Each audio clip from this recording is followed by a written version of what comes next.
Most people think they know what strength looks like. Big muscles, fast hands, a name on posters, a belt around your waist, a roar from the crowd, the sharp sting of victory. But sometimes real strength walks in quietly. No entourage, no swagger, just calm eyes and a silence that says, "I've been somewhere you haven't." Las Vegas. High-end gym. The kind of place where world champions sweat under mirrors and celebrities throw lazy jabs for social media clout. That day, Dante Cruz was the loudest man in the room. World middleweight boxing champion, 31 years old, fast, powerful, and absolutely convinced that he was the baddest man alive. Then someone stepped onto the mat. Didn't say a word. Didn't challenge anyone. Didn't need to. Just started warming up in the corner. Gray shirt, quiet focus, eyes like steel behind calm breath. Dante laughed. "Who's the cosplay commando?" The man didn't answer, because real warriors rarely do.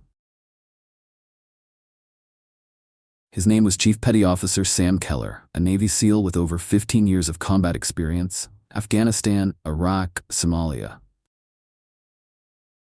He wasn't there to prove anything. He wasn't there to fight. But that's the thing about egos. They don't like silence. Dante couldn't help himself. To him, strength was loud. It came with bright lights and ring bells. He thought control meant domination. So he mocked the man in gray, challenged him, laughed in his face. Everyone in the gym thought it was just another sparring match. But it wasn't. What happened next wasn't about punches. It wasn't even about winning. It was about a man who had survived real battles, teaching a champion the most painful kind of lesson, the kind that doesn't bruise the body, but breaks the ego. And Dante Cruz, he never saw it coming. The tension didn't start with a punch. It started with a look. Dante Cruz, shirt off, gloves on, dripping sweat, glanced across the gym and saw Sam Keller quietly wrapping his hands, and something in Dante snapped. Maybe it was the way Sam moved, like someone who didn't need to look tough because he'd already been through hell. Maybe it was the silence, how a man could exist in this arena of noise and not need to make any. Whatever it was, Dante hated it. He strutted over, fists swinging at his sides like pendulums. "Hey, G.I. Joe," he said, just loud enough for people to hear. "You here for the group fitness class or just playing dress-up?" Sam didn't look up, just kept taping his wrists. Dante took another step forward. "You got a name, soldier boy?" Nothing. People nearby started turning their heads. Some gym members, a couple trainers, even a young pro fighter in the corner paused his shadowboxing. Sam finally looked up, just once. A calm, dead-level stare that lasted half a second, then went right back to the tape. "Guess SEALs don't talk much outside of Call of Duty," Dante said. That got a few nervous chuckles, but no one joined in fully. Not yet. A nearby coach, ex-Marine, built like a truck, spoke up. "You know who that is, Cruz?" Dante turned unimpressed. "A guy with good posture?" "He's Chief Petty Officer Sam Keller," the coach said. "Served in places you can't pronounce, led missions that don't make headlines. The kind of man who walks into chaos and walks out with his team alive." Dante scoffed. "Yeah? And what's that got to do with boxing?" "More than you think," the coach said quietly. But Dante was already walking away, shaking his head. "Whatever, man. War's one thing. This is the fight game." He wasn't done. About 20 minutes later, as Sam moved through controlled mobility drills near the mats, Dante stepped into his line of sight again. Gloves on, breathing heavy, sweat gleaming under the gym lights. "You know what?" he said. "Let's put it to the test." Sam tilted his head slightly, not surprised, not annoyed, just considering. "I've got 3 rounds in me," Dante continued. "Sparring, friendly, no hard shots unless you want 'em. Still no answer, so Dante doubled down. Come on, what's the worst that could happen? You take a few body shots and realize punching's not like pulling triggers? Sam finally stood. No dramatic sigh, no chest puffing. He just walked to the ring, climbed in, and adjusted the straps on his gloves. A hush fell over the gym. No bell rang, no ref called it. But everyone knew this was happening. Dante bounced on his toes, loose, grinning, throwing light combos into the air. Sam stood still, hands relaxed, eyes focused. "You sure you're ready for this?" Dante asked. Sam said nothing. Dante stepped in with a jab, fast and precise. Sam leaned just enough for it to miss. Then came a 1-2 combo, sharp, snapping, designed to test range. Sam slipped left, let the second punch graze the air beside him, and pivoted out. Dante blinked, not because the punches missed, but because Sam hadn't even lifted his hands. He'd read it, like a book. "Okay," Dante muttered, "got some movement, I see." Round 2, Dante picked up the pace, hooks, feints, angles, pressure. Sam kept evading, kept moving, footwork so clean it looked like water flowing over rock. No counterpunches, no showboating, just awareness, and still silence. Dante was sweating harder now, breath quicker. He circled, eyes narrowing. "Come on, man," he barked. "You gonna throw something or just dance all day?" Sam finally stepped in. One quick inside frame, elbow checked a jab, hips shifted, and in a movement so fast it looked invisible. Dante was off his feet. Back flat on the mat, arms pinned, one knee gently but firmly pressing into his chest. No impact, no pain, just total control. Sam leaned down, voice low. "Strength isn't about who hits first, it's knowing when not to hit at all." Then he let go, stood up, took off his gloves, walked to the edge of the ring, and left. Dante sat up slowly, chest rising, not from pain but from something worse. He had just been taken apart, not by punches, but by presence, by a man who had nothing to prove, and therefore proved everything. No one spoke, no one laughed. Even the punching bags had stopped swinging. The coach, former Marine, nodded once. "That's what war teaches you," he said softly, "when to hold back." Dante sat on the mat, gloves still on. He wasn't bruised, he wasn't bleeding, but something inside had cracked. And for the first time in his career, the fighter who'd never feared anyone felt small. That night, he didn't post a training video, didn't do an interview, didn't go out. He sat in the hotel room, alone, replaying every movement in his head. And somewhere between memory and silence, he understood. It hadn't been a sparring session. It was a lesson. There was no referee, no crowd chant, no weigh-in, just a circle of gym mats, sweat, silence, and a question that was about to be answered. Dante Cruz stepped into the center, gloves on, jaw set, the same look he wore before title fights. He was the predator, the apex, the alpha, or so he thought. Across from him, Sam Keller didn't bounce, didn't shadowbox, didn't move.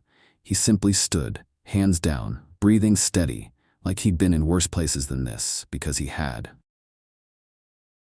"Friendly sparring," Dante said, smirking. "No cheap shots." Sam didn't reply.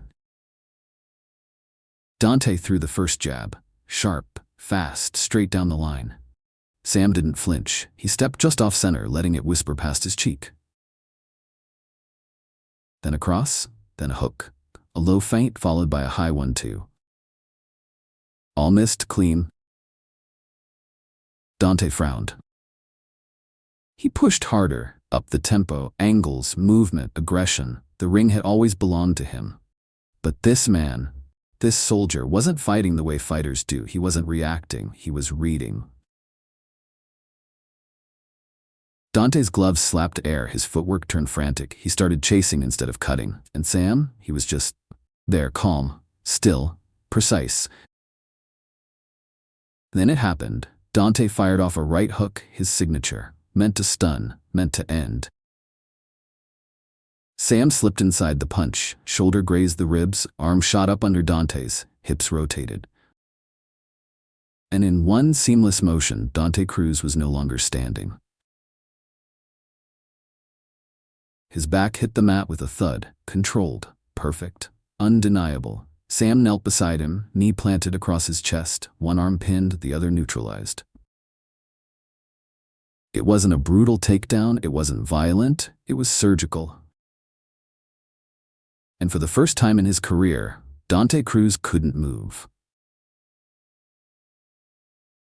He looked up into the eyes of a man who had done this before. Not in rings, but in alleys, on rooftops, in deserts at night where silence meant survival and mistakes meant death. Sam leaned in close. His voice was barely a whisper. Strength is knowing when not to use it. Then he stood, unclipped his gloves, dropped them on the edge of the mat, and walked away. Dante lay there, chest heaving, not from the takedown, but from what it meant. He had come here to assert dominance, to teach a soldier about real fighting. Instead, he'd been dismantled, without a punch. The gym was silent, no applause, no mocking, just awe. Some were confused, others humbled. And Dante, he wasn't angry, he wasn't embarrassed, he was changed. Because now, he finally understood what fighting really was. Not fury, not fame, but control. As he sat up, still catching his breath, he looked at the gloves beside him. Not as weapons, but as reminders. Reminders that strength isn't measured in how hard you hit, but how well you hold back. Dante didn't return to his feet right away. He sat on the edge of the mat, elbows on his knees, gloves still on, but everything that had filled them moments ago was gone. No fire, no fury, just breath, uneven, real. Around him, the gym was still. Even the music had been turned off. No one moved toward him. No one clapped. No one offered advice. Because what could they say? Everyone had just witnessed a man get disarmed. Not physically, but spiritually. Sam Keller had left the mat, didn't wait for applause, didn't offer a speech, didn't even look back. Because he didn't need to. His message had landed, harder than any punch Dante had ever taken. Dante removed his gloves slowly, set them beside him, stared at his hands. These were the same hands that had won belts, the same fists that had knocked out contenders, but now, they felt empty.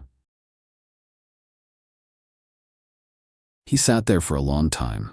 The gym returned to life around him. Weights clanged, people whispered, but none of it reached him. He replayed it in his mind again and again. The slip, the hip turn, the takedown, the calmness. He couldn't stop hearing Sam's voice. Strength is knowing when not to use it. It echoed louder than any stadium. Later that day, he sat alone in the locker room, still in gym clothes, still not ready to leave. A young trainer passed by, nodded respectfully. Dante barely looked up but returned the nod. It was the first time in years he didn't feel like a star. He felt like a student, and strangely, that felt better. That evening, his phone buzzed. Interview request, talk show appearance, post-fight reaction video. He didn't respond to any of them. There was nothing to say, not yet. Instead, he opened his notes app and typed 5 words. I never saw it coming. The next morning, Dante showed up at the gym again, alone, no team, no media. He didn't hit the heavy bag, didn't spar, didn't lift. He just waited. At exactly 6 a.m., Sam walked in. Gray shirt, calm face. He saw Dante sitting there, still, quiet, and for the first time, Sam nodded, not as a warning, but as an invitation. Dante stood, walked over, and simply said, "I'd like to train, if that's something you'd let me earn." Sam studied him, then answered with just 2 words, "No ego." Dante smiled faintly, "Not today." Sam turned toward the mats. "Then let's start over." And they did. Not with punches, not with bravado, but with silence, movement, control, and the first real lesson Dante Cruz had learned in years. That the hardest fall isn't the one that knocks you down, it's the one that forces you to rebuild who you are. And this time, he'd build something stronger. A month later, Dante Cruz was back in the ring. But this time, no cameras, no crowd, just him, a pair of worn-out gloves, and Sam Keller watching quietly from the edge of the mat. There was no music, no trash talk, no posturing, just repetition, control, breath. Dante had changed. Not because he had to, but because something inside him refused to stay the same. He still trained hard, still moved with the speed and precision that had made him a champion. But the fire behind his punches wasn't ego anymore. It was purpose. He wasn't trying to prove he was the best. He was trying to become something better. Sam noticed, not with praise, not with applause, just a nod every now and then. That was enough.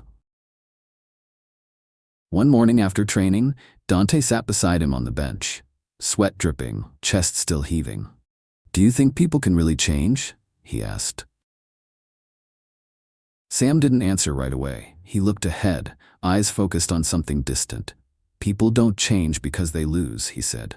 "They change because they finally understand why they lost." Dante nodded. He knew exactly what that meant.